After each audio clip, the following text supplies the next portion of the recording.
Sabi ba? Yan ada berengaban dia na cek pada tu hai dia. Oh. Coba pusat lumba betul. Pak pusat ginjal loh. Balik karena kan racun kan. Sistem obat abucinya kan. Syederalun berikut ini merupakan aksi Bupati Pidi, Roni Ahmad atau kerap disapa Abuci di kebunnya kawasan Gampung Kambuk Payapi, Kecamatan Padang Tiji, Pidi.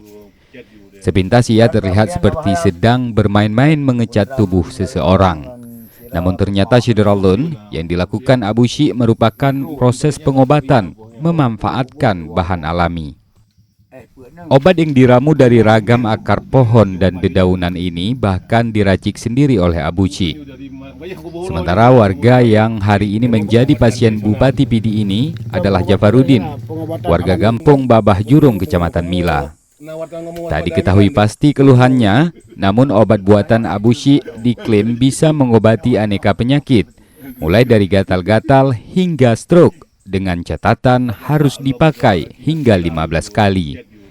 Biasanya Syederalun pasien akan mulai merasakan reaksi obat 5 menit begitu obat dioles, yakni seperti rasa perih. Selain memberi gratis obat racikannya, Abuci juga sering mengoles sendiri pasien yang datang meminta racikannya.